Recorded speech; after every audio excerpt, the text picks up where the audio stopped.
Welcome to Chess Understanding. I'm United States Chess Federation expert John Montgomery. Johnnyballgame is the handle I go by on Lichess, chess.com, and ICC. And this is a video on a structure from the King's Indian defense known as the Mar Del Plata, or the Mar Del Plata variation. And as you watch this video, I want you to comment on whether or not you would rather have the white pieces and attack your opponent's queen side, or if you would like to have the black pieces and go straight after your opponent's king. Be sure to like, subscribe, and comment, and I hope you enjoy the video. The position we're looking at in this video is called the Mar Del Plata variation. Now, Mar Del Plata sounds like a seafood dinner at Red Lobster, but instead it's a chess position that comes from the King's Indian defense, as that's what we're studying, the structures of the King's Indian defense. And it's named after a place in Argentina, which is where Gligorich played this position with black in the King's Indian against Miguel Najdorf, 1953, I believe. And the position has become common in chess even to this very day. Some of the greatest players in history have mastered it, from Fischer to Tal, Kasparov, and the modern day Nakamura, and others. And so it's a very important position, and it begins to reach the position, to reach the structure, most commonly follows this move order: d4, knight f6, c4, g6, knight c3, bishop to g7. These are the signature moves of the King's Indian for black. White plays e4, d6, knight f3. We have the classical King's Indian structure in front of us. Castle, bishop e2, e5, castle, knight c6. And now white plays d5, and the knight goes to e7. And this is the basic starting position, usually, for the Mar Del Plata structure. And truth be told, this structure is incredibly complicated. You could devote an entire YouTube channel to this position on its own. I mean, it's very complicated. But there are still some basic, clear ideas in this structure for both white and black. What the basic plans are, what the important minor pieces are, and how you handle them. And we're going to look at that right now by looking at the pawn structure. Now here we have the basic pawn structure of the Mar Del Plata variation. And you'll notice that white has space on the queen side, black has space on the king side. Well, you'll notice that white has quite a bit more space than black has, and that means that in a race between the king side and the queen side, white's going to win. White's position is simply better on the queen side, and on the king side, black's pretty much going to win.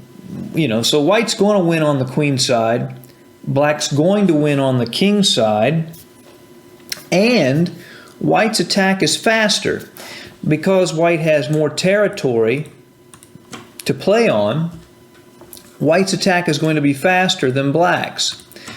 So the question we have to ask ourselves is, if white's attack is faster on the queen side and black's attack is slower on the king side, why would you ever play this as black when white's attack is so fast on the queen side? And the answer to that question is because of this guy right here, the white king. The position favors white's attack, but black's attack has a target of the opponent's king. So even if white completely clears out black's king side, black has the target of this king, So if black delivers checkmate, it doesn't matter what white's done on the queen side. All that matters is that checkmate has been delivered. And as the pawns point in this direction, black's more likely to play on the king side, and white's more likely to play on the queen side. So the battle lines are drawn.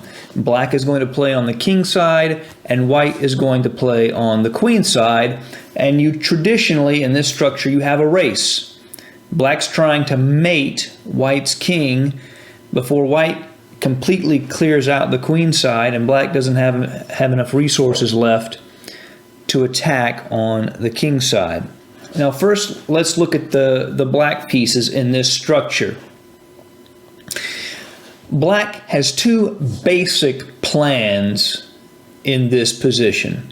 Two basic plans. Those plans are the two plans black has are based on the move f5.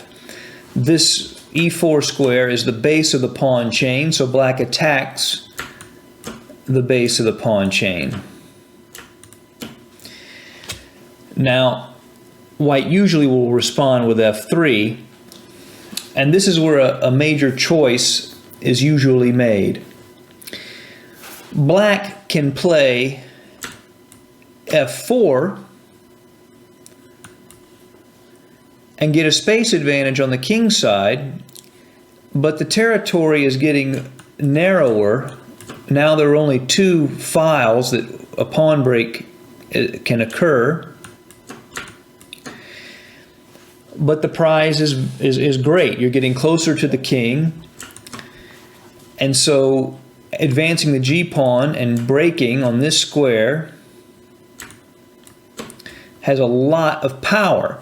The problem is it's a little bit slower than the alternative method.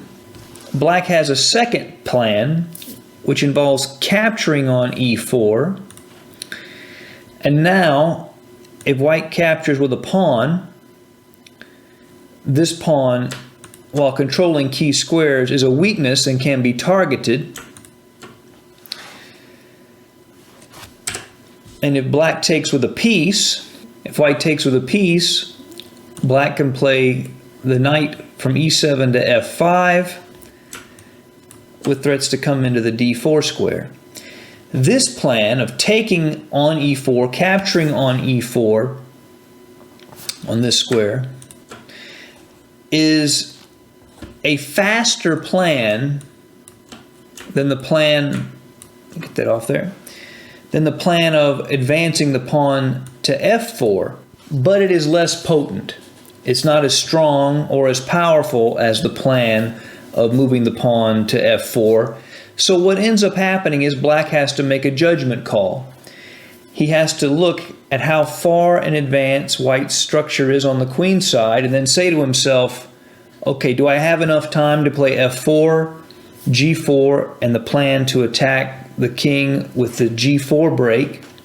Or do I need to take on e4 and play a faster plan? It's not quite as effective, but it's faster, and I can do a little bit better in that race against the white pieces. So those are black's two main plans in this structure. Playing f5 and then f4, and then advancing on the king side, or capturing the e4 pawn and allowing either an attack on the e4 square or for the knight to hop in to f5, d4, and from there to attack white's position. Those are the two plans for black.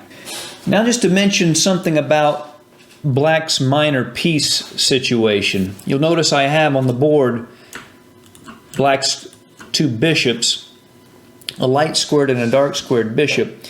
And in this particular structure, this dark squared bishop is a bad bishop, technically a bad bishop, because it is blocked by these central pawns, which means it is harder to activate it.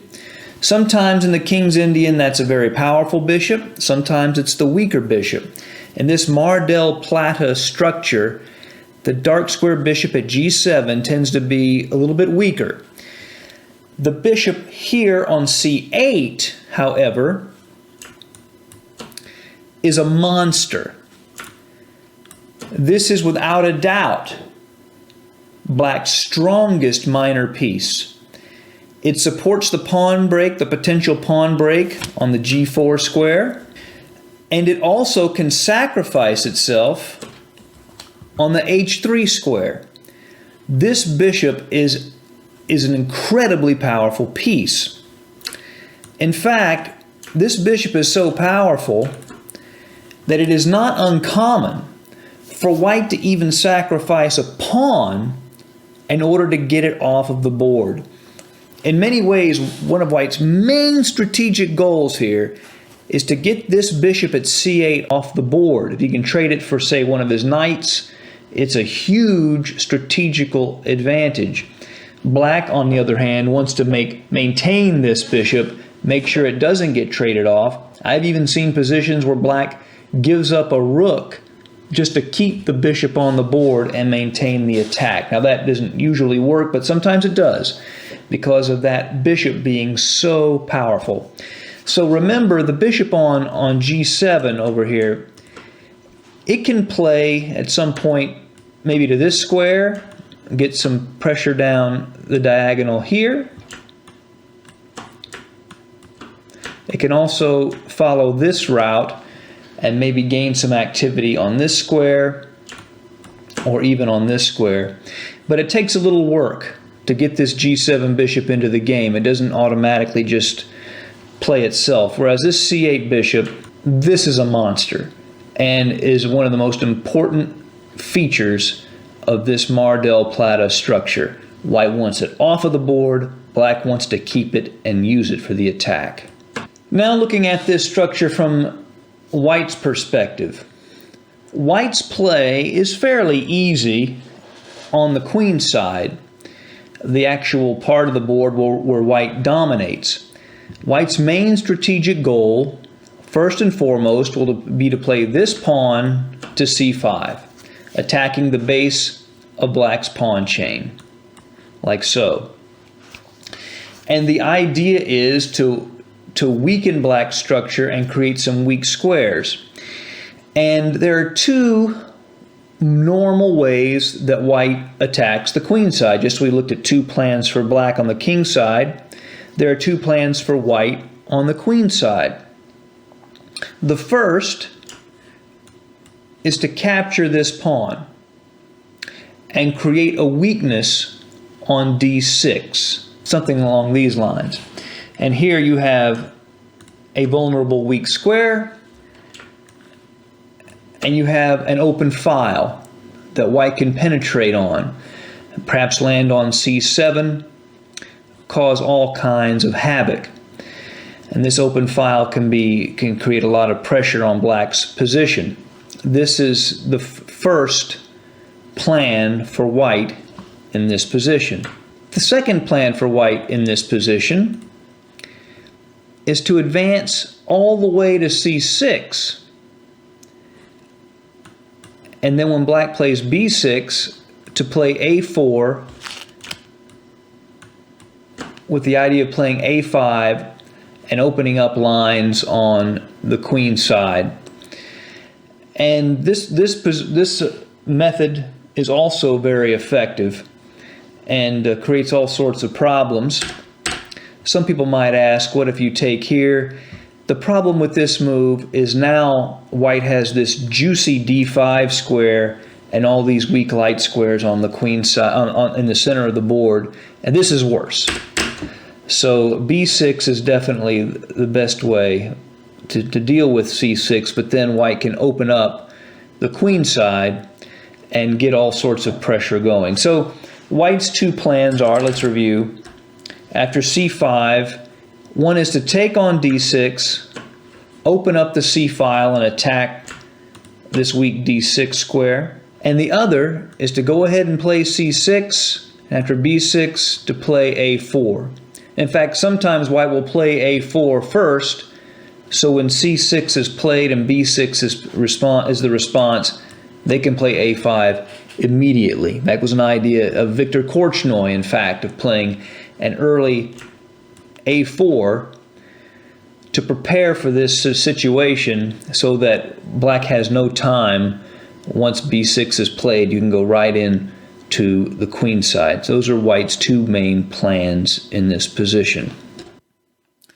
Thank you for joining me for this chess lesson. If you would like more chess lessons where you focus on understanding instead of just memorizing a bunch of moves, be sure to subscribe.